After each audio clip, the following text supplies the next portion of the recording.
जय हिंद दोस्तों। कैसे हैं आप? आशा करता हूँ कि आप अच्छे होंगे।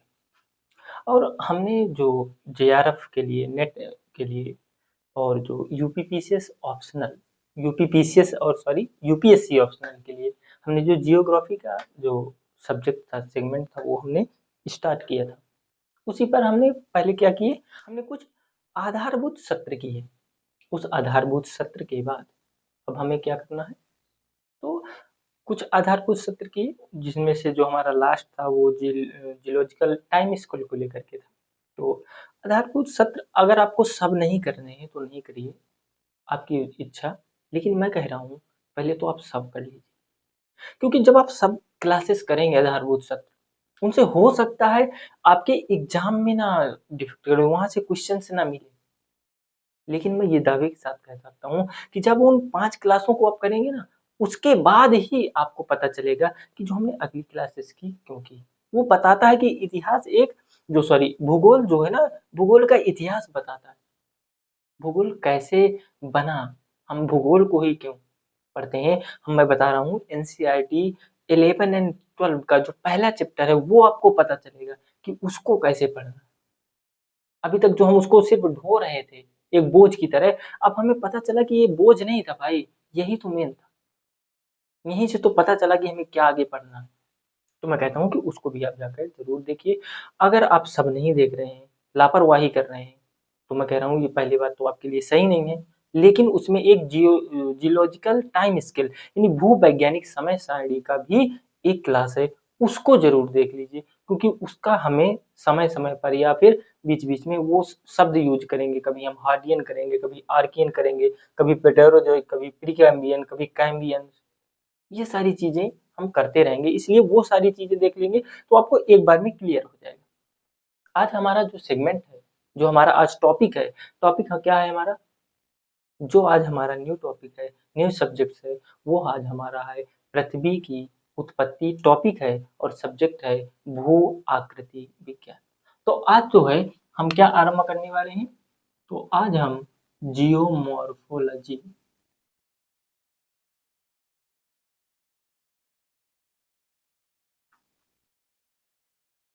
जियोमॉर्फोलॉजी यानी कि भू आकृति विज्ञान।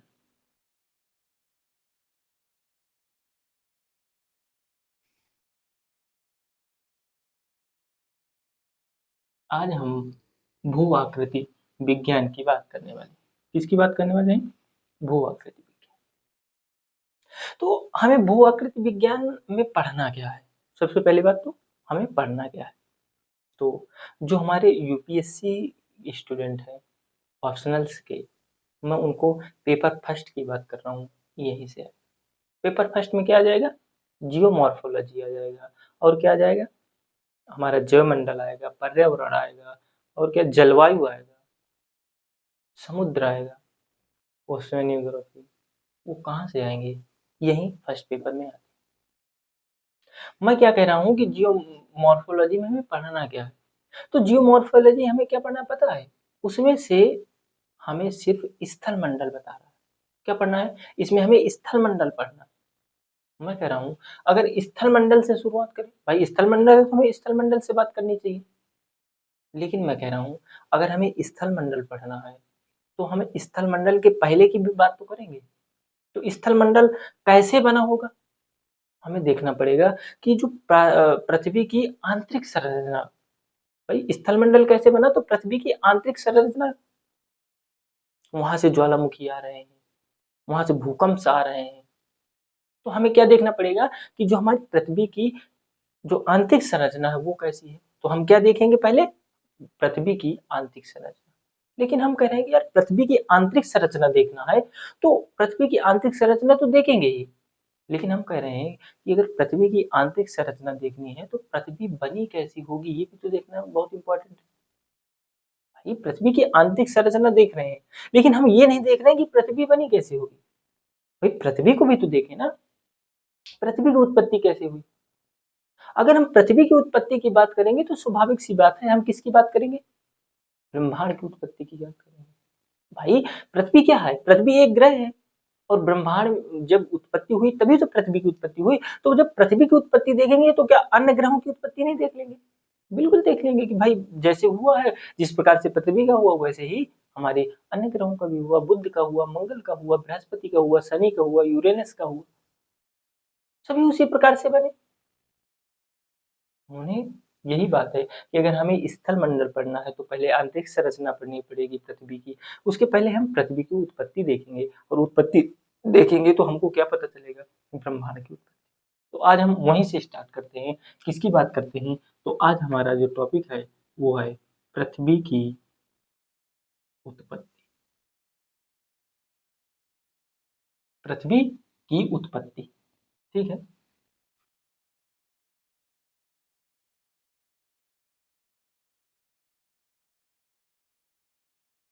पृथ्वी की उत्पत्ति देखना। अच्छा, पृथ्वी की उत्पत्ति देखी तो हमने बताया कि हमें क्या देखना पड़ेगा? ब्रह्मांड की। तो पृथ्वी की उत्पत्ति की बात करें, यहीं से शुरू करते हैं, वो ब्रह्मांड अपने आप आ जाएगा, हम देखते हैं। तो हमने देखा कि अगर हम 500 वर्ष पहले जाएं, अभी हाल ही की बात कर रहा हूं, अगर हम 500 वर्ष की बात करें पूर्व की, 500 वर्ष पूर्व की बात करते हैं, तो पृथ्वी की उत्पत्ति को लेकर के दो विचार आए। एक था तार्किक विचार और एक था वैज्ञानिक विचार।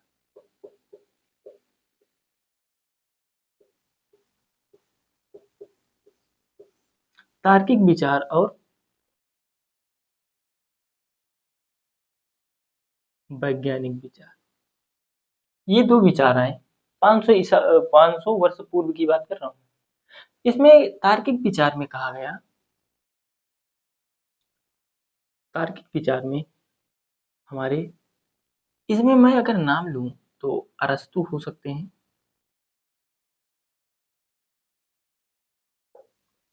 टॉलमी हो सकते हैं। ये तार्किक विचार अरस्तु और टॉलमी ने दिए पृथ्वी की उत्पत्ति को लेकर। सॉरी,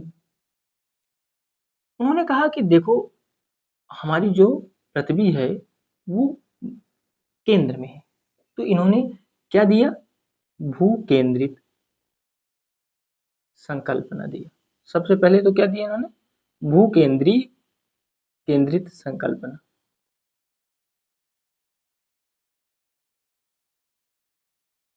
यानी कि जियो सेंट्रिसिटी, सेंट्रिसिटी, जियो centricity world view.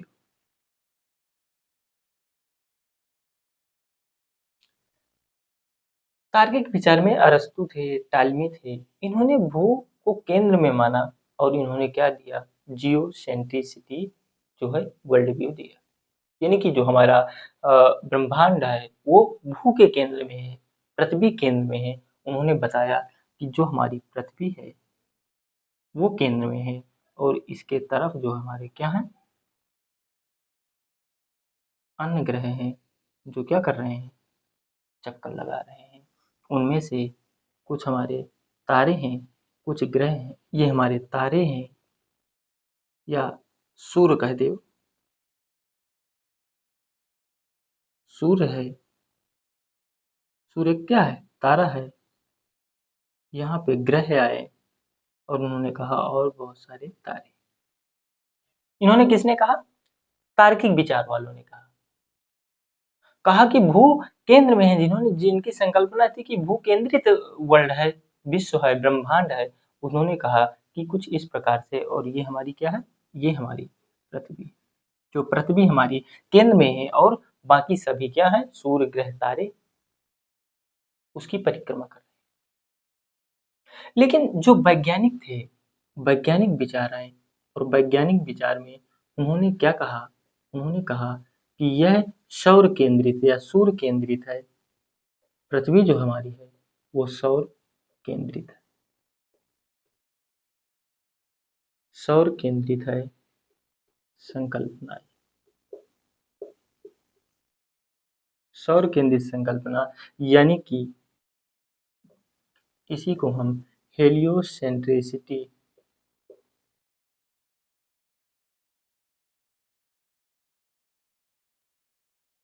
World view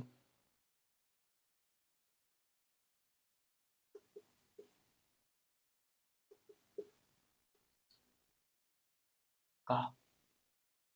ये किसमें आया? वैज्ञानिक विचार में आया। और इसको जो है हमारा सबसे क्या किया, गैलीलियो थे एक, इन्होंने इस पर विचार किया था, इसकी बात रखी थी। लेकिन प्रमाण की बात करें, इसको प्रमाण के साथ किसने सिद्ध किया? तो इसको प्रमाण के साथ सिद्ध किया कॉपरनिकस ने।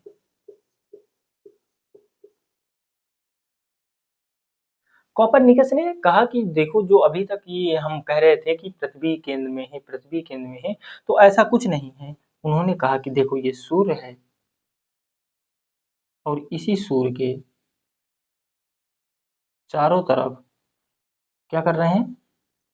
ग्रह हैं।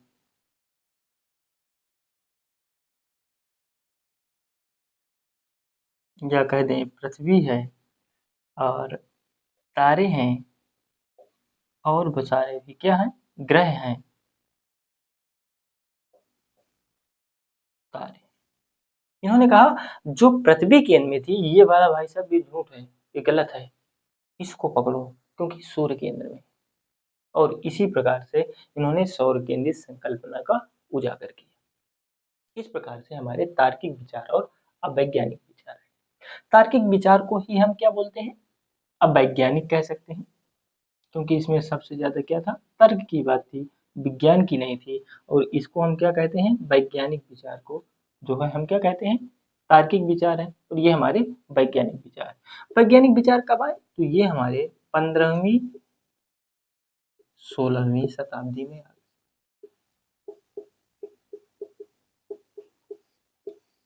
15वीं और 16वीं शताब्दी में जो है हमारे पास ये विचार, सौर केंद्रित संकल्पना, हेलियोसेंट्रिसिटी आया। इस प्रकार से इसे हम क्या कह सकते हैं? इसे हम क्या कह सकते हैं? सैद्धांतिक या सिद्धांतिक संकल्पना या विचार आ गए। सैद्धांतिक संकल्पना या विचार आए। इसके बाद हमने देखा, इसके बाद अगर इसके बाद की बात करूं, और इसी से मैं ये भी कह सकता हूँ कि जो हमारे वैज्ञानिक विचार आए, और ये जो ग्रह पृथ्वी थी वो क्या कर रही थी? घूम रही थी। और इसी घूमने की गति को लेकर के जो पृथ्वी की गतियां बताई गई, पृथ्वी की दो गति बताई गई। ये दो गति हैं पृथ्वी की।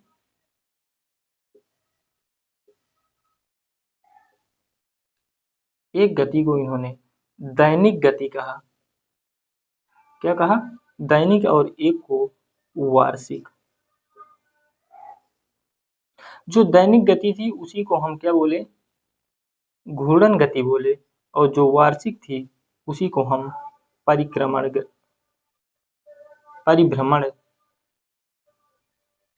या परिभ्रमण गति। जो घूर्णन गति होती है, क्या होती है? घूर्णन गति होती है। तो घूर्णन गति को हम क्या बोलते हैं? कि वो दिन और रात, यानी कि पृथ्वी पर अगर दिन और रात की जो दशा आती है, वो किसकी वजह से आती है? तो वो हमारी घूर्णन गति की वजह से आती है। और जो हमारे रात और दिन छोटे होते हैं, बड़े होते हैं, कभी देखा ना कि दिन बड़े हो जाते हैं, कहीं आप देखते हो कि रात बड़ी हो जाती है। ठंडियों में अधिकतर आप देखें कि रात बड़ी हो गई, गर्मियों में दिन बड़े हो जाते हैं। आपने देखा ना? तो वो जो दिन और रात की जो अवधि होती है, घटती बढ़ती है। और जो ऋतु परिवर्तन होते हैं, गर्मी आई, फिर इसके बाद बरसात आई, फिर ठंडी आई, बसंत आया, तो जो ऋतु परिवर्तन है और दिन और रात के अवधि में जो अंतर, डिफरेंस आपको देखने को मिलता है, वो किस गति की वजह से? परिक्रमण गति की वजह से, यानी कि वार्षिक गति की वजह से होता है। तो इतना तो आप पहले भी जानते रहे होंगे कि पृथ्वी की दो गतियों के बारे में। अब इसके बाद की अगर हम, तो इसके बाद हमने क्या देखा? इसके बाद हमने देखा गैलीलियो। अभी हमने गैलीलियो की भी बात की थी। तो गैलीलियो ने क्या कहा था कि जो सौर है, जो सूर्य है, वो केंद्र में है। लेकिन उन्होंने प्रमाण नहीं दे पाया, जो आगे चल के किसने दिया? कॉपरनिकस ने दिया। तो यही कह रहा था, तो गैलीलियो का अगर आप एक देखेंगे तो यही बस लिख लीजिए, Galileo.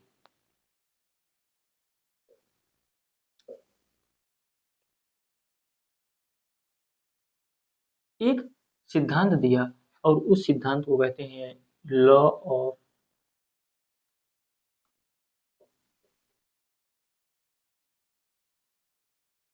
Planetary motion. Law of planetary motions यानी कि ग्रहीय गति के सिद्धांत। ग्रहीय गति के सिद्धांत। पृथ्वी की उत्पत्ति में जो ग्रहीय गति के सिद्धांत दिया उन्होंने किसने दिया? तो गैलीलियो ने दिया। किसने दिया? तो गैलीलियो ने दिया। इतना ही आपने लिख लिया। अब हम पृथ्वी की उत्पत्ति का अगर देखते हैं तो हम वैज्ञानिक विचार की तरफ बढ़ते हैं। पृथ्वी की उत्पत्ति की वैज्ञानिक विचार की तरफ चलिए।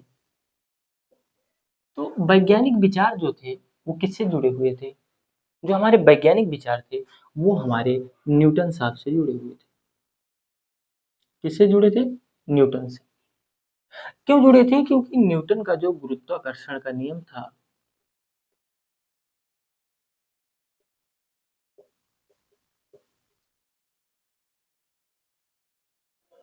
यानी कि जो हमारे वैज्ञानिक विचार आ रहे थे वो गुरुत्वाकर्षण से रिलेटेड हुआ करते थे, इसलिए इनको हमने कहा कि जो वैज्ञानिक विचार थे वो न्यूटन साहब से। क्योंकि न्यूटन साहब कहते थे कि अगर किसी भी चीज की जानकारी,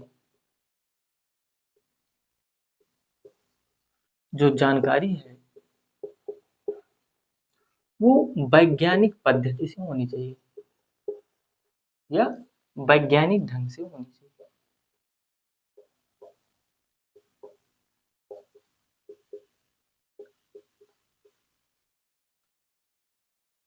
मैं कहता हूं आपके बीच और मेरे बीच क्या वैज्ञानिक पद्धति है? वैज्ञानिक पद्धति है क्या?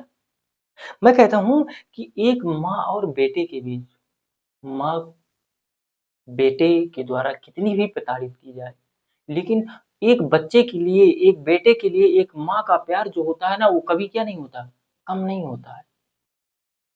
एक बेटा जो सुबह लड़के ऑफिस जा रहा है, झगड़ के ऑफिस जा रहा है और उसी माँ से लड़के गया है जो उसके आने का इंतजार कर रही है और शाम को भोजन बना के बैठी हुई है इस इंतजार में कि मेरा बेटा आएगा और साथ में खाते हैं, साथ खाए और साथ में खाते हैं। क्या इनके बीच में हमारा वैज्ञानिक पद्धति या ढंग है क्या? है तो कोई किसी, क्योंकि वो ये कहते हैं ना कि किसी भी चीज की जानकारी हो, एक माँ बेटे के बीच में हो, एक गुरु और शिष्य के बीच में हो, किसी भी बीच में, एक प्रेयसी जो जोड़ा होता है उसके बीच की बात करें,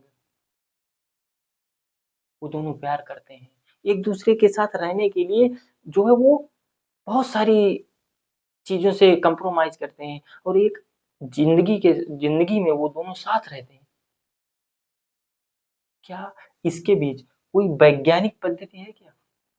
तो वही कह रहा हूं कि न्यूटन साहब ने कहा कि देखो भाई, emotion and devotion, emotion and devotion मेरी डायरी में मैं नहीं मानता, लेकिन है कि नहीं है? तो हमें किसी भी चीज की जानकारी जो है वो वैज्ञानिक ढंग से होनी चाहिए। ये हर जगह तो मुझे लगता है नहीं लागू होती, जो मैंने भी एग्जांपल दी। लेकिन क्या ये लागू नहीं होती? बिल्कुल होती, बिल्कुल होती है, क्यों नहीं होगी? इसी वजह से जो हमारे वैज्ञानिक विचार थे ना, एक अवैज्ञानिक थे और एक वैज्ञानिक विचार थे। इसी विज्ञान के वैज्ञानिक आधार पर इन्हें हमने दो भागों में विभाजित किया, एक अद्वैतवादी और दूसरा द्वैतवादी।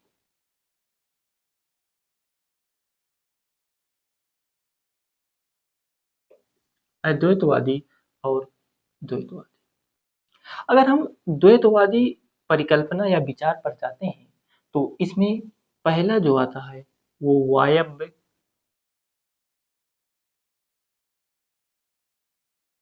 वायव्य राशि, या इसी को हम गैसीय परिकल्पना या संकल्पना कहते हैं, या सिद्धांत कहते हैं। ये किसने दिया? तो ये दिया इमानुएल कांट ने। इमानुएल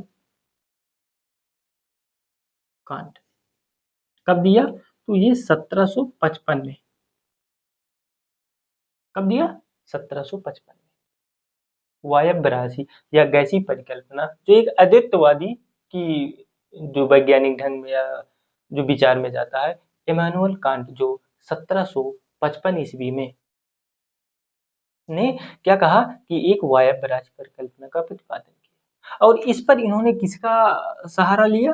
तो इस पर इन्होंने न्यूटन के किसका लिया? ग्रेविटी, गुरुत्वाकर्षण का सहारा लिया। और इन्होंने इसके बाद फिर हम जो है सभी पर चर्चा करेंगे कि इमैनुअल कांट का वायव्य राशि क्या था। इसके बाद एक और आते हैं और उनका नाम था लाप्लेस, जिन्होंने क्या दिया? निहारिका। निहारिका या इसी को नेबुला परिकल्पना या सिद्धांत कहते हैं। और इनको किसने दिया? तो लाप्लेस ने। किसने दिया? लाप्लेस ने। कब दिया?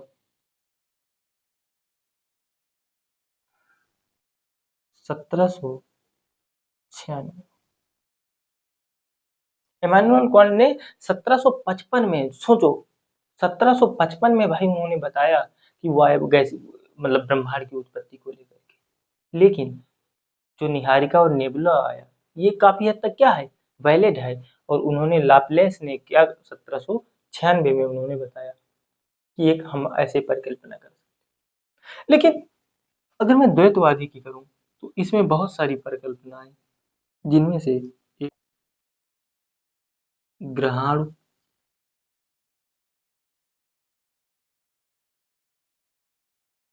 परिकल्पना किसने दिया? तो ग्रहाणु परिकल्पना। और इसमें क्या है? और लिख सकते हैं ज्वारीय, ज्वारीय परिकल्पना। द्वितारक, द्वितारक परिकल्पना। सुपरनोवा, सुपरनोवा परिकल्पना। अंतर तारक, अंतर तारक परिकल्पना। और लास्ट में आता है बिग बैंग थ्योरी या सिद्धांत।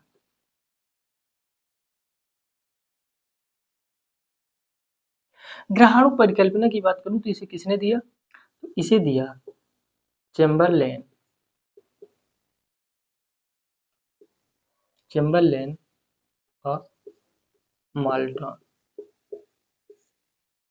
ज्वारी जो थी उसको हमने किसने दिया? जीन्स व जेफ्रीज ने। द्वितारक रसल महोदय ने दिया, रसल महोदय। और सुपरनोवा को होयल, होयल ने दिया। और जो हमारी अंतर तारक है उसको किसने दिया?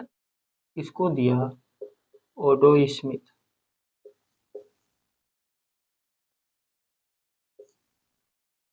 और जो हमारा बिग बैंग थ्योरीज है उसको किया जॉर्ज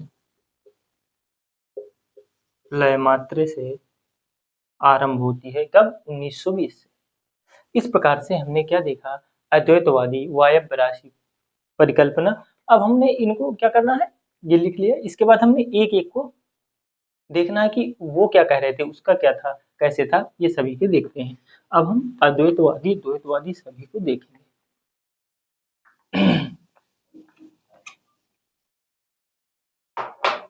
अगर मैं बात करूं, कांट की बात करूं, जो कांट महोदय थे, कांट महोदय कह रहे थे कि देखिए, ये जो है एक क्या है,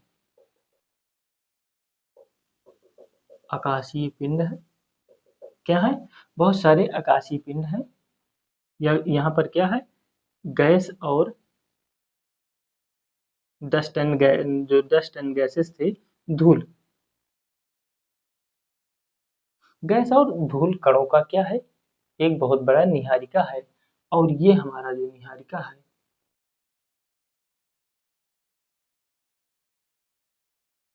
गैस और डस्ट का जो निहारिका है, वो क्या हो रहा है, संकुचित हो रहा है। क्या हो रहा है? संकुचित हो रहा है, ऐसे करके, यानी कि संकुचित हो रहा है।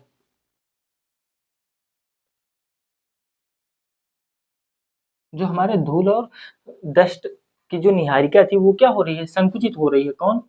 निहारिका। हमारी निहारिका संकुचित हो रही है। कैसी हो रही है संकुचित?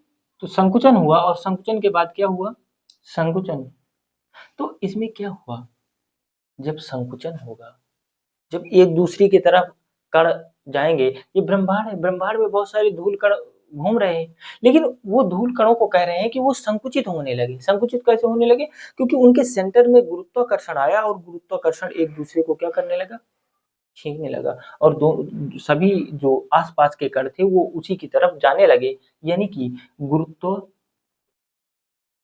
गुरुत्व की वजह से, गुरुत्व बल काम कर रहा था, इसलिए गए। लेकिन उन्होंने कहा कि मान लीजिए जब कण जाएंगे, जब कण जाएंगे तो क्या कणों में टक्कर हो सकेगी? बहुत सारे कण हैं, और जब कहीं हर जगह से कण आएंगे, तो क्या जब एक दूसरे से कण, कोई छोटा होगा, कोई बड़ा होगा, कोई ज्यादा तेज जा रहा होगा, कोई स्लो थोड़ा सा जा रहा होगा, तो क्या आपस में टक्कर होगी कि नहीं होगी? जब आप देख लीजिए, एक मुट्ठी आप कंकड़ उठाइए और सभी को थ्रो करिए, सभी को थ्रो करिए, तो क्या उनमें से आपस में क्या कुछ लड़ेंगे कि नहीं लड़ेंगे? बिल्कुल लड़ेंगे। तो वही कह रहे हैं कि इन कणों में क्या होगी, कहा इन कणों में टक्कर होगी, और इस टक्कर से क्या हो जाएगी, ऊष्मा आएगी। टक्कर आएगी, ऊष्मा आएगी, और ऊष्मा आएगी, और क्या आएगा, और टक्करों से इनका घूर्णन होगा। उन्होंने कैसे कहा कि देखिए, ऐसे ही दो कण आ रहे हैं, और दोनों कण ऐसे मिले, देख ना, दो ऐसे, एक कण इधर से आ रहा है, एक ऐसे आ रहा है, या तो दोनों एक साथ जा रहे हैं, या ऐसे, तो दोनों कण ऐसे मिले, और उनकी जो क्या है, बाहरी सतह पर हुआ, और बाहरी सतह पर ऐसे टकराया, और वो ऐसे ऐसे करके घूमने लगे। उन्होंने कहा कि ये जो टक्कर की वजह से ऊष्मा उत्पन्न हुई, ऊष्मा मतलब एनर्जी आई, और उसी एनर्जी के साथ उनका क्या होने लगा, घूर्णन होने लगा। उन्होंने कहा कि घूर्णन भी होने लगा। तो अगली जो स्थिति आई, वो क्या आई, कि इसका असंकुचन भी हुआ।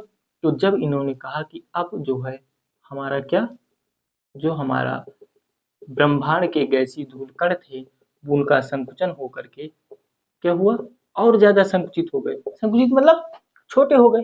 तो मैं कह रहा हूं, और ये क्या करने लगे, ये भाई साहब घूमने भी लगे, ये घूमने भी।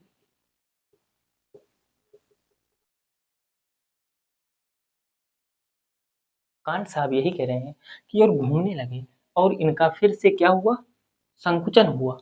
फिर इनका घूम रहे हैं, लेकिन संकुचन नहीं रुक रहा, क्योंकि गुरुत्वाकर्षण अपने तरफ खींच रहा है। संकुचन हुआ, और संकुचन होने के बाद क्या हो गया, जब और संकुचन हुआ,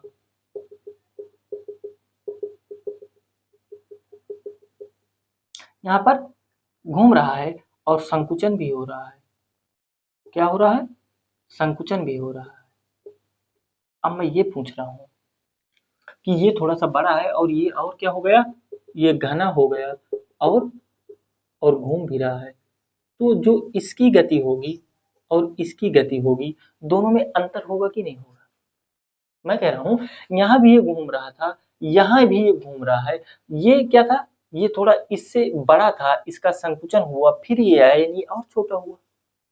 जब और छोटा होगा। मैं कह रहा हूँ कि जो हेलीकॉप्टर के फैन होते हैं, बड़े होते हैं, अगर उनको पंखा में लगा दिया जाए, उतने बड़े-बड़े फैन लगा दिया जाए, तो जो पंखा का राउंड है वो क्या हो जाएगा? धीरा हो जाएगा, बहुत सारा धीमे हो जाएगा। लेकिन जो और उससे कम की जाए, उसकी हाफ की जाए, तो जो पहले थी उनसे क्या हो जाएगा? तेज हो जाएगा कि नहीं हो जाएगा? जो पहले अपने बड़ी पंखियां लगाई, उनसे वो तो छोटा हो जाएगा। छोटी लगाएंगे, जब आप उनका आधा लगाएंगे तो उससे तेज हो जाएगा। जब और छोटी लगाएंगे तो और तेज हो जाएगा। लेकिन जैसे उसके पास की रहेंगी, इतनी इतनी हो जाएंगी, समथिंग एक एक फुट की हो जाएंगी, तो वो क्या करेगा? और तेजी से करेगा। यानी कि अगर मैं कह रहा हूँ उसका जो हमारा संकुचन होता जा रहा है, तो क्या होता जा रहा है? वो पंखा तेज होता जा रहा है। अगर उसकी पत्तियों को बढ़ा दिया जाए तो उसका जो घूमना है, जो घूर्णन है वो कम हो जाता है, और जैसे जैसे छोटा होता जाएगी पंखियां, वैसे वैसे उसका घूर्णन क्या हो जाएगा? बढ़ जाएगा। तो वही हुआ कि संकुचन हुआ, लेकिन यहाँ भी घूम रहा था, लेकिन यहाँ पर जो घूर्णन है वो क्या हो गया? तीव्र हो गया। अब घूर्णन जैसे ही तीव्र होगा, तो आप बताइए, आप एक धागा ले लीजिए, एक धागा लीजिए और उस पर पत्थर बांधिए, और पत्थर बांध के क्या करेंगे? उसको घुमाइए। जब आप घुमाएंगे तो क्या जो उसका जो वो धागा है, वो उस पर तनाव आएगा? हाँ, उस पर तनाव आएगा। और आप देखते होंगे ना कि वो पत्थर जो है ना, वो बाहर की तरफ जाना चाह रहा है, लेकिन उस केंद्र में कौन पकड़े हुए है? हम धागे को पकड़े हुए है ना, ग्रेविटेशनल फोर्स, यानी ग्रेविटी उसको पकड़े हुए है और वो जाने नहीं पा रहा। लेकिन जैसे ही ग्रेविटेशनल फोर्स यानी कि जो गुरुत्वाकर्षण बल अगर कहीं जो है क्या हुआ? कमजोर हुआ, या दोनों के बीच में असमंजस हुआ, तो क्या वो बाहर चला जाएगा कि नहीं चला जाएगा? क्योंकि वो घूम रहा है, तो उससे छटक जाएगा कि नहीं जाएगा? बिल्कुल छटक जाएगा। तो वही कह रहे हैं कि इससे क्या हो जाएगा? इससे जो कण है, जो इसके आसपास कण घूम रहे हैं, वो क्या हो जाएंगे? बाहर की तरफ चले जाएंगे। ऐसे ऐसे घूम रहा है और कोई कण आया और वो बाहर चला गया, और बाहर गया, तो यही कह रहे हैं कि जो ये वाला संकुचन का क्षेत्र था, वो क्या हो गया? वो ऐसे करके ठोस होता गया। क्या हो गया? ठोस हो गया। और ये हमारा एक क्या बन गया? एक तारा का निर्माण हो गया। यानी एक तारे का निर्माण हो गया, और इसी तारे से स्वप्रकाश हो गया, इसका खुद का प्रकाश आ गया। और जो अब जो ये घूम रहा है ना, तो इससे कुछ ना कुछ तो जो मटेरियल्स है, जो पदार्थ है, वो बाहर निकले हुए होंगे। तो वही जो पदार्थ थे, वही इस पर क्या करने लगे? इन पर घूमने लगे, और इस प्रकार से घूमे, और क्या बने? छल्ले बने। तो इसको तो कहा कि उसने ये सूर्य है, और जो ये हमारे हैं, ये 9 छल्ले बने। क्योंकि 9 ग्रह थे, इन्होंने कहा 9 छल्ले हैं। लेकिन इन्होंने क्या कहा? इन्होंने बहुत कई जगहों पर त्रुटि की। वो त्रुटि क्या थी? इनसे पूछा गया कि ये जो धूल कण है कहाँ से आई भाई? ये धूल कण असंकुचन कैसे हो रहा है? और ये अगर टक्कर से इनका घूर्णन हो रहा है, तो मैं कह रहा हूँ कि अगर एक बार ऐसे टकराया होगा, जब ऐसे टकराएगा तो ये ऐसे ऐसे ऐसे, ऐसे घूमने लगा। लेकिन मैं कह रहा हूँ कभी हो सकता है ये ऐसे टकराए, और ये जो ऐसे ऐसे ऐसे घूम रहा था, वो ऐसे ऐसे भी हो सकता है। यानी कि अगर एक बार ये ऐसे घूम रहा है, तो हो सकता है किसी एक टक्कर में ऐसे भी घूमे, इसके विपरीत घूमे। तो ये जरूरी नहीं है कि सभी टकराएंगे तो एक ही दिशा में घूमने लगेंगे। हो सकता है कुछ ऐसे भी घूमे होंगे, कुछ उसके विपरीत घूमे होंगे। तो ये वाली धारणा थोड़ा-सा सही है। अब फिर अगर आपने कहा चलो ठीक है, इसकी घूर्णन तीव्र हो गई, इससे जो है पदार्थ बाहर की ओर निकले हुए होंगे, और वही जो है छल्लों के रूप में काम करने लगे, और वहीं से ग्रहों के निर्माण हुए। लेकिन मैं कह रहा हूँ क्या 9 ही ग्रह हुए? 6 भी तो हो सकते थे, 5 हो सकते थे, 12 हो सकते थे, लेकिन आपने कहा कि 9। उन्होंने कहा देखो भाई, मैंने जो बता दिया, मानना है तो मानो, नहीं मानना तो नहीं। लेकिन इस जो है विचार में थे, जो कांट की परिकल्पना थी, उसमें क्या थी? उस पर जो है त्रुटि थी। क्या थी? त्रुटि आई, और उसी त्रुटि में संशोधन किया। किसने? लाप्लास। लाप्लास ने क्या संशोधन किया? आगे ही किया। और कांट के बाद हमने इतना इतना कर लिए, तो समझ गए ना कि कांट का मतलब क्या था।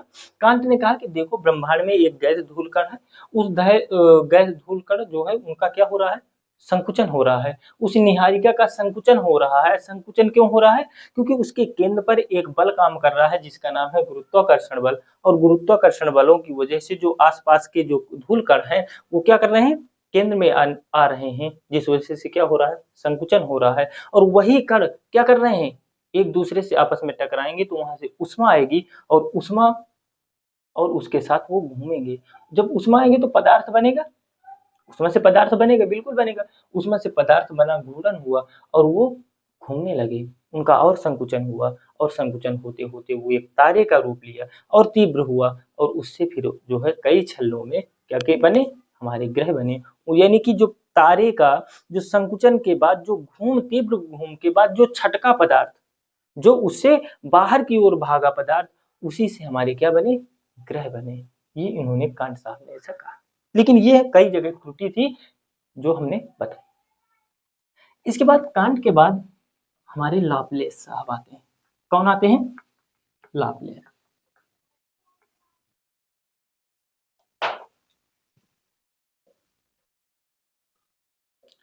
लाप्लेस महोदय कहते हैं कि देखिए भाई, ब्रह्मांड है, और उस ब्रह्मांड में जो कांट साहब कहें उसी को सेम एज ले लिया।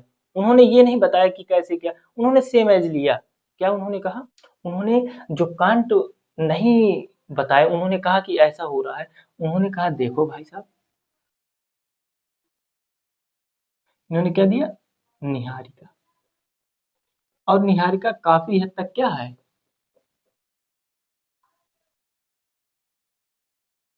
यानी वैध है, यानी कि वैलिड है। उन्होंने कहा देखो, एक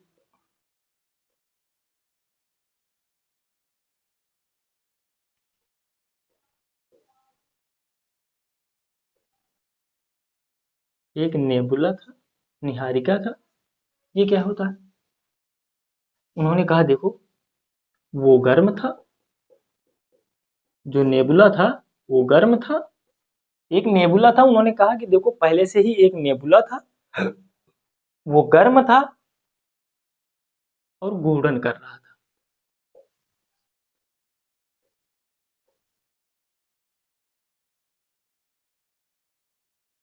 उन्होंने ज्यादा कुछ नहीं कहा, उन्होंने सीधा सीधा मान लिया कि देखिए एक नेबुला था जो खगोलीय आकाशीय पिंड, जो खगोलीय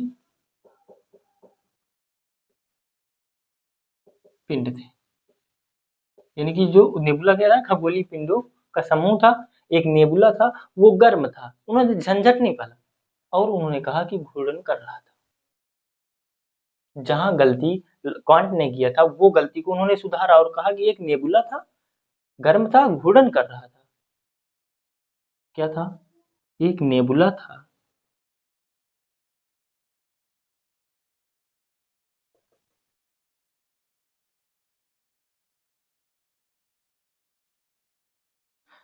उन्होंने कहा गर्म था, तो ये तो गर्म है। और वो कह रहे थे कि देखो भाई साहब, ये घूम रहा है।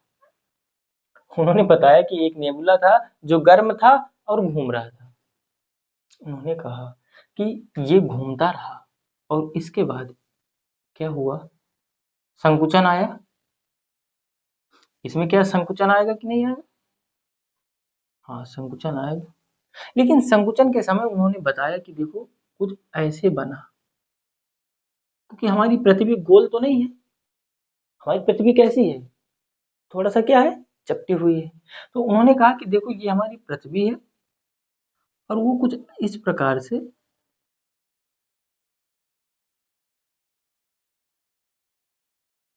कुछ इस प्रकार से थी जो हमारी अगली स्थिति, क्योंकि उन्होंने बताया कि ऐसे करके थी, जो ये क्या हो गया, प्रकाशीय हो गया। यानी जब संकुचन हुआ, तारा बना। उन्होंने कहा, क्योंकि पदार्थ कैसे बना वो तो हमने पहले ही कांड में बता दिया। तो क्या हुआ कि संकुचन हुआ, वो तो बता ही रहे थे ये सब सारी चीजें, उन्होंने मान ली कि ये हो रहा है। उन्होंने कहा कि ये जाकर के गर्म था, घूर्णन कर रहा था, संकुचित हो रहा था, और जाकर के ये एक प्रकाशीय पिंड बना, जिसे हम तारा कह सकते हैं। उन्होंने कहा कि ये जो क्षेत्र था ये तो घूम रहा था ना, अभी भी क्या कर रहा है, घूम रहा है। उन्होंने कहा कि यही वाला जो पिंड था ये, अब ये हमारा क्या हो गया, ये जो उभरा हुआ भाग था, क्या, ये जो उभरा भाग था,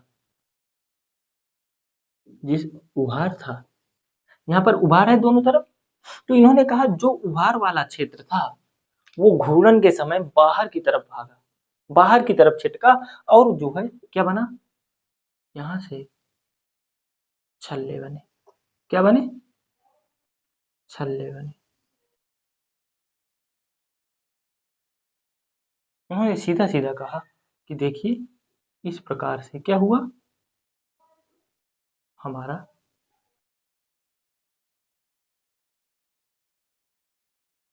ये हमारी पृथ्वी बनी, और पृथ्वी की तरफ, पृथ्वी के ये चारों तरफ क्या हो गए, छल्ले। छल्ले कहाँ से आए, ये जो उभरा हुआ भाग था जिसपे घूर्णन की वजह से ये जो उभरा हुआ भाग था वो बाहर की तरफ गया, और सूर्य के चारों ओर, क्योंकि ये प्रकाशीय था तो ये क्या हो गया, ये सूर्य हो गया, और ये जो हमारे प्रकाशीय पिंड थे यहाँ पर जो है आए, और यही हमारी क्या कहलाई, पृथ्वी कहलाई, यही हमारे अन्य ग्रह रहे, और ये हमारे तारे।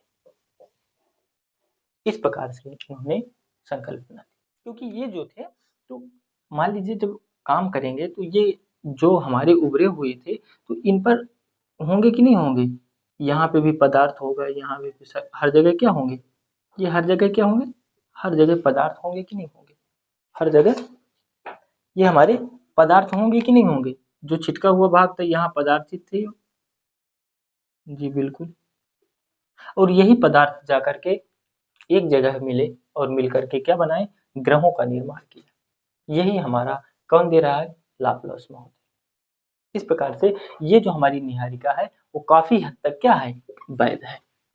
और निहारिका के बाद अगर हम अब द्वैतवादी की बात करें, अद्वैतवादी हो गई, अगर मैं द्वैतवादी किसकी बात करूं, अगर मैं द्वैतवादी परिकल्पना की या विचार की बात करूं, तो इसमें सबसे पहले क्या नाम आ जाएगा, इसमें सबसे पहला आ जाएगा ग्रहाणु परिकल्पना। क्या है, ग्रहाणु परिकल्पना। ग्रहण परिकल्पना में क्या कहा, चेम्बरलेन और मोल्टन ने कहा कि एक निहारिका है, क्या है, एक निहारिका है, मान लीजिए ये हमारी क्या है, ये हमारी निहारिका है, यानी कि ये धूल और गैस, यानी कि डस्ट एंड गैस से ये हमारी निहारिका। उन्होंने कहा कि एक निहारिका यहाँ से क्या किया, एक यहाँ निहारिका थी, और ये ऐसे यहाँ से पास किया, यानी कि इसके पास से क्या होगा, गुजरा होगा। जब गुजरेगा ये ऐसे ऐसे ऐसे करके, ऐसे ऐसे यहाँ से जाएगा, है ना, ऐसे करके यहाँ से गुजरेगा कि नहीं गुजरेगा, कहा हाँ ऐसे गुजरेगा। उन्होंने कहा बस ऐसे ही हुआ कि इन दोनों के बीच में क्या हुआ, गुरुत्वाकर्षण, ये एक दूसरे को क्या किए, खींचे। लेकिन अभी तक इन्होंने कहा कि ये जो कण है, ये कण कैसे हैं, ठंडे हैं, ठंड, कण जो है ठंडे हैं, और इसके जो उसमें गुरुत्वाकर्षण की वजह से ये जब यहाँ से निकला तो ये आपस में कण एक दूसरे की तरफ क्या हुए, आकर्षित हुए, एक दूसरे की तरफ खींचा, और क्या बनाए, और इन्होंने कहा कि इस प्रकार से यहाँ से इन्होंने क्या किया, यहाँ पर यही कण क्या करने लगे, घूमने लगे, और इस प्रकार से इन्होंने ग्रह बनाए। लेकिन ग्रह आप देख रहे होंगे कि ये बना, फिर ये बना, फिर ये बना, ये बना, ये बना, और फिर छोटे बनने लगे ना।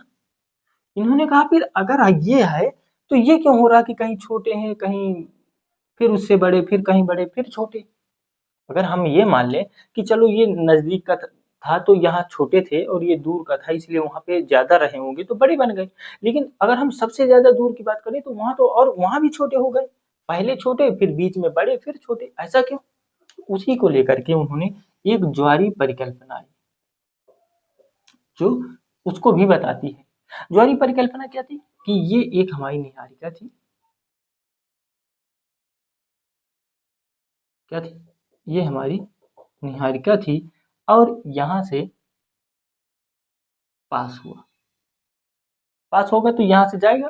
तो उन्होंने कहा कि जब ये पास से निकला और गुरुत्वाकर्षण जब खींचेगा, तो अब देखिए मैं सबसे अच्छे एग्जांपल ले लूं तो आपने जो आटा होता है, कैसा आटा, यानी कि रोटी बेलने के पहले का, जस्ट पहले का आटा, यानी गूंदा हुआ आटा। जब आटे को आप ले लीजिए थोड़ा सा और उसके बाद आप गोला करिए उसका, और गोला करने के बाद उसके दो तरफ से पकड़िए उसको और खींचिए।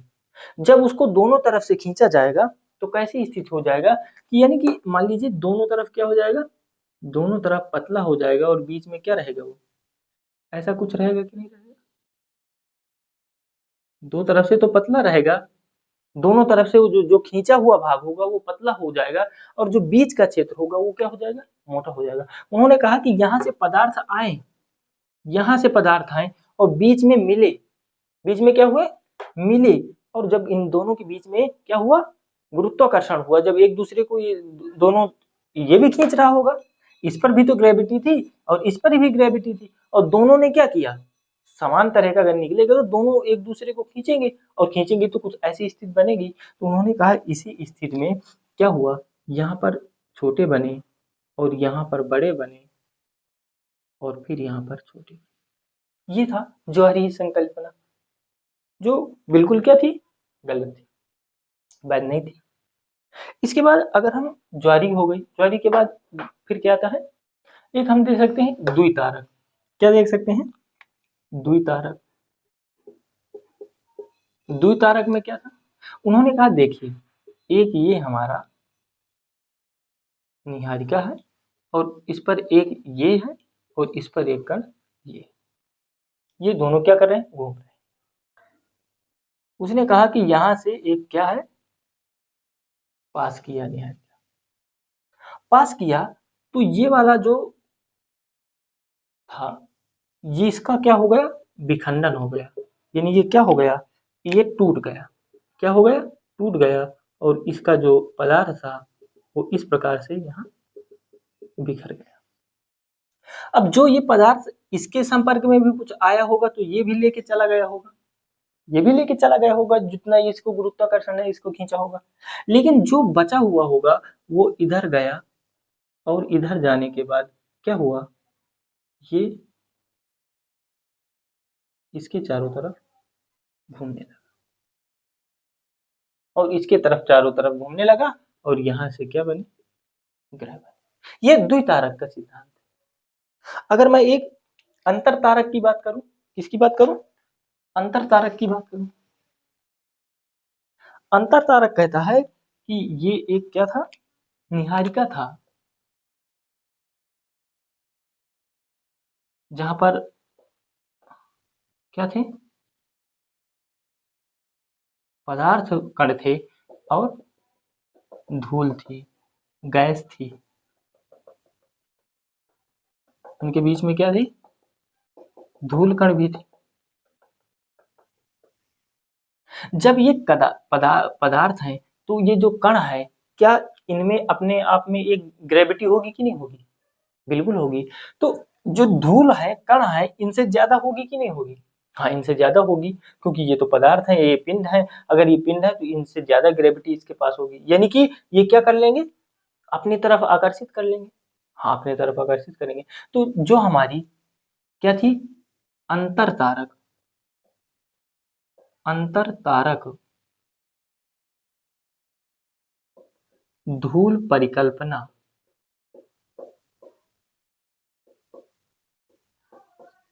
अंतर तारक धूल परिकल्पना थी, वही थी कि ये जो कण है, ये एक दूसरे जो आसपास के जो धूल कण है वो क्या करेंगे, अपने तरफ क्या करेंगे, आकर्षित करेंगे, और जब आकर्षित करेंगे तो ये इन्हीं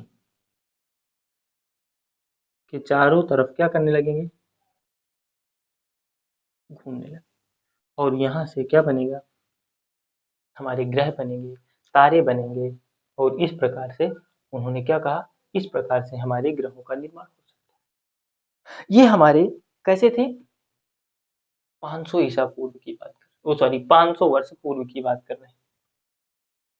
जिनमें वैज्ञानिक विचार में से द्वैतवादी की विचारधारा थी। हमने अद्वैतवादी इमैनुअल कांट को देखा, हमने लाप्लास को देखा, उन्होंने दिया। हालांकि जो लाप्लास की निहारिका कल्पना थी वो काफी हद तक वैध थी।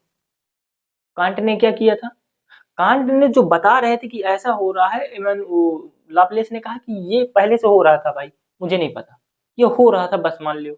उन्होंने उस चीज को लेकर के स्पष्ट रूप से नहीं कहा कि ऐसे हो रहा है जिससे सही हो जाए, लेकिन उन्होंने कहा कि ऐसा हो रहा मान लो, तो वही हुआ।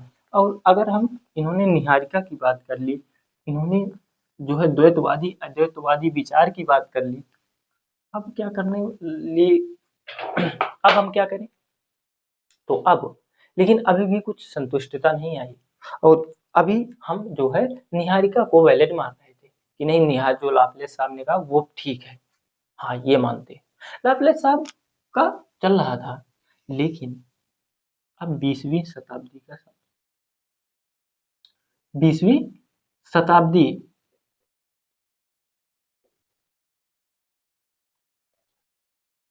का समय आया, और 20वीं शताब्दी के समय आधुनिक विज्ञान, किसका,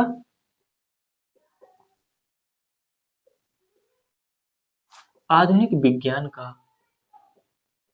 तथा जो हमारे पास क्या थे, यंत्र थे, यंत्र का उद्भव हुआ। भौगोलिक यंत्रों का क्या हुआ, भौगोलिक यंत्र लिख देते हैं, भौगोलिक यंत्रों का क्या हुआ, उद्भव हुआ, या तो विकास हुआ। आधुनिक विज्ञान तथा भौगोलिक यंत्रों का उद्भव हुआ, और यहाँ से मैं कहता हूँ कि एक क्रांति आई। क्रांति क्या थी, उन्होंने लाप्लास को खारिज कर दिया भाई, ऐसा नहीं है। उन्होंने, क्यों, क्योंकि मैं अगर एग्जाम्पल की बात करूं तो मैं क्या लिया, टेलीस्कोप,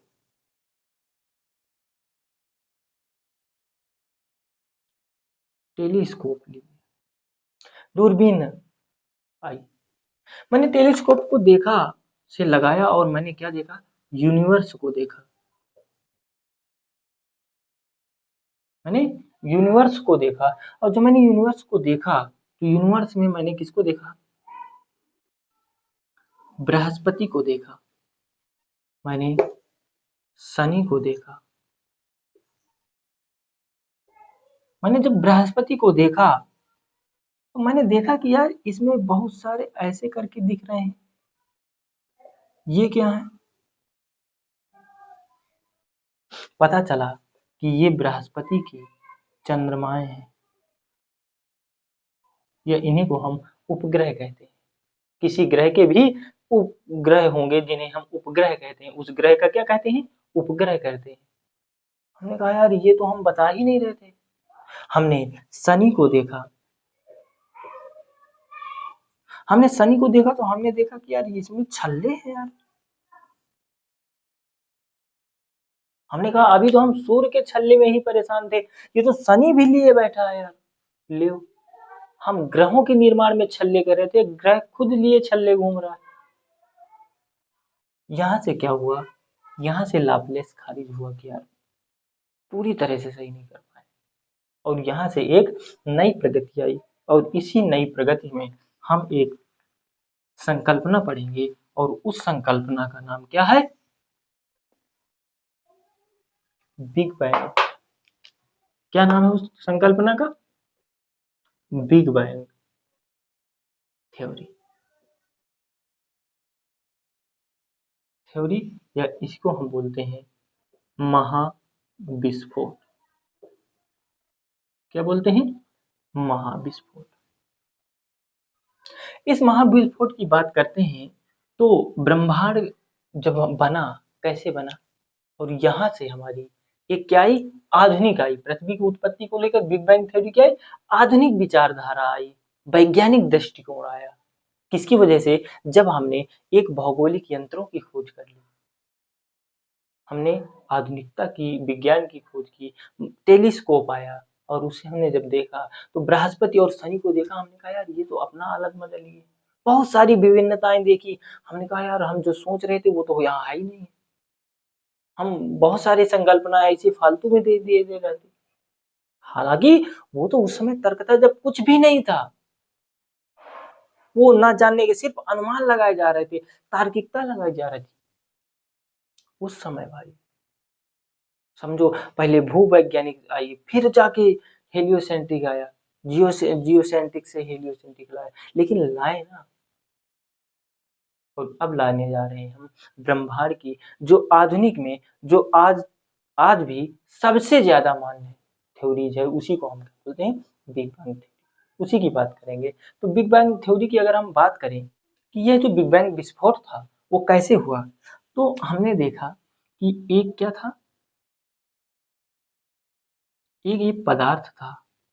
क्या था ये? एक छोटा सा पदार्थ था। और इस पदार्थ को हम क्या बोलते हैं? आदिम पदार्थ। आदिम पदार्थ, या इसी को हम क्या बोलते हैं? वैरागिक। वैरागिक कण, या इसी को और क्या बोला जाता है? प्रारंभिक।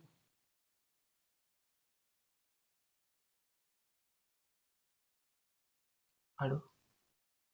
और इंग्लिश में इसे बोलते हैं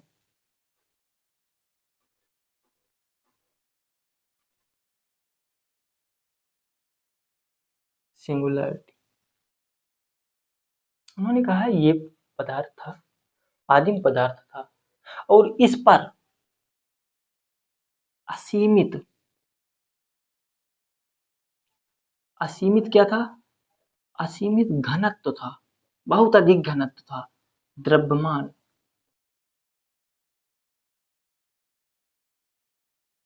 बहुत अधिक था, असीमित था, असीमित घनत्व था, असीमित द्रव्यमान था।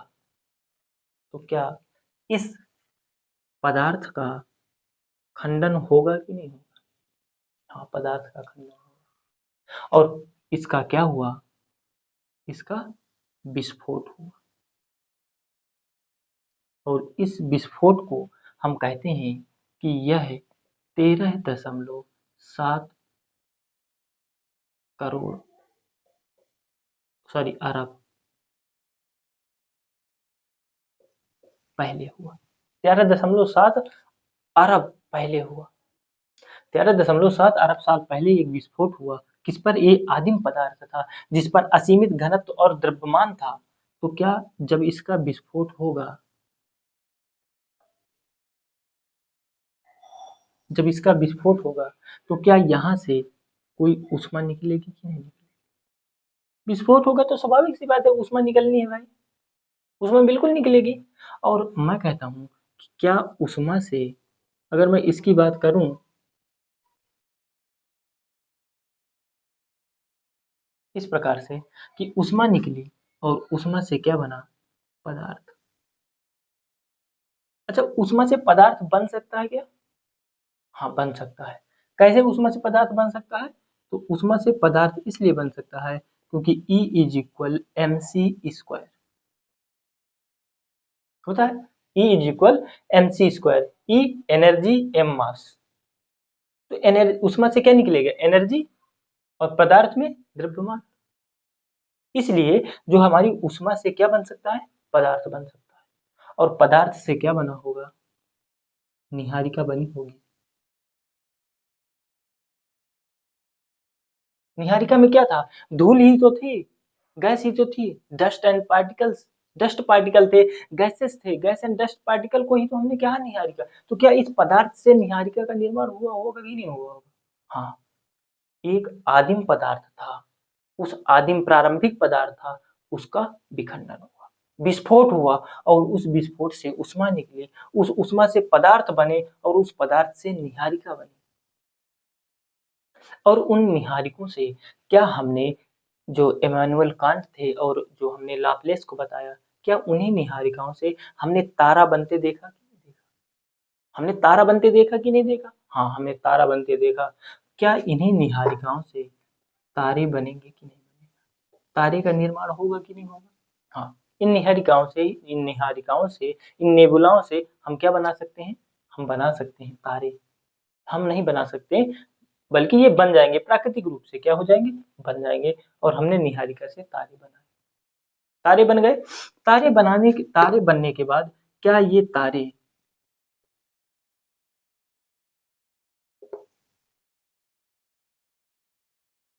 अब ये बताइए, क्या जब विस्फोट हुआ होगा तो क्या एक ही तारे का निर्माण हुआ होगा? क्या एक ही तारे के निर्माण के इतना ही नेबुला बना होगा, निहारिका बनी होगी? मैं तो कहता हूँ नहीं। जब इस पर एक भयानक विस्फोट हुआ होगा, ऐसे बहुत सारी ऊष्मा निकली होगी और बहुत सारे धूल कण बने होंगे, यानी पदार्थ बने होंगे, डस्ट पार्टिकल्स बने होंगे, और ये डस्ट पार्टिकल बहुत सारी निहारिकाओं को क्या किया होगा, बनाया होगा। बहुत सारी निहारिका बनी होंगी और उन बहुत सारी निहारिकाओं से बहुत सारे तारे बने होंगे, और उन बहुत सारे ताराओं जो तारे होते हैं, उन तारों को मिला करके एक क्या बनता है, ये बहुत सारे तारे बने, और इन बहुत सारे तारों को हम क्या बोलते हैं, तारे थे, और इन्हीं बहुत सारे तारों को हम क्या बोलते हैं, गैलेक्सी, आकाश गंगा। क्या बोलते हैं?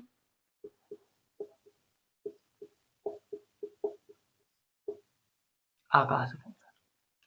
बहुत, यानी कि, और आपको पता होना चाहिए एक आकाश गंगा में 1 अरब तारे होते हैं। अगर एक आकाश गंगा देखनी है तो उस आकाश गंगा को, जो हमारी सर्पीली कार की आकाश गंगा जिसको मिल्की वे कहते हैं, जो हमारी है, हम कह रहे हैं कि एक अगर आकाश गंगा है, उस अरबों आकाश गंगाएं हैं। कैसी हैं? अगर मैं आकाश गंगा की बात करूं,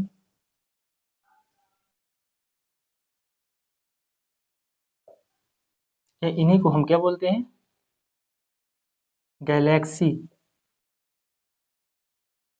एक जो गैलेक्सी, सॉरी, हमारे ब्रह्मांड में अरबों गैलेक्सीज हैं, और उन अरबों गैलेक्सीज में अगर मैं एक गैलेक्सी की बात करूं तो उसमें अरबों तारे हैं। अब समझिए, एक गैलेक्सी में अरबों तारे और ब्रह्मांड में अरबों गैलेक्सियां हैं। अब समझो कितने तारे होंगे। उन तारों में से एक तारा सूर्य है, जो हमारे पृथ्वी के नजदीक है, और उससे हम क्या करते हैं, सौर ताप लेते हैं। अब समझ में आया कि जो हमारी निहारिकाएं थी वो तारे बने, और तारे से हमारा क्या बना, आकाश गंगा बना, और इस प्रकार से हमारे क्या बने, ग्रह बने, और ग्रहों का निर्माण। तो जब तारे बनेंगे तो तारों से हमारे क्या बने, तारामंडल बना, और इन्हीं तारे से हम क्या बनाया, अगर बात करें तो तारामंडल। क्या बना, तारामंडल, और इन्हीं तारामंडल से हम क्या बने, ग्रह बने। तो हमारी ग्रह बन गए। अब ग्रह बने तो क्या हमारी पृथ्वी बनेगी, नहीं? अब ये बताइए, मैं हर जगह लिखा यहाँ पे पृथ्वी की उत्पत्ति, क्या आप सिर्फ पृथ्वी की उत्पत्ति की बात की?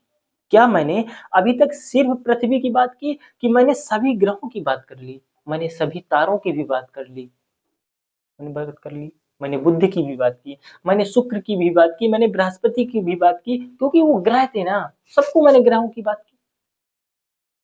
मैंने क्या क्या बात किया, मैंने ग्रहों की बात की, मैंने ताराओं की बात की, मैंने निहारिका की बात की, मैंने पदार्थ बनाया। सिर्फ पृथ्वी के लिए पदार्थ था ये? अगर मैं विस्फोट करूं तो सिर्फ पृथ्वी के लिए था क्या? नहीं, यहाँ पर हमारे ब्रह्मांड की बात की मैंने। ये मैंने भाई मेरा टॉपिक पृथ्वी की उत्पत्ति का था, लेकिन हमने बात किसकी की, ब्रह्मांड की, क्योंकि ब्रह्मांड के अंतर्गत ही तो पृथ्वी आ रहा है ना। तो अगर हम पृथ्वी की बात करूंगे तो पृथ्वी के साथ जो भी ग्रह बने होंगे उनकी भी बात हो जाएगी।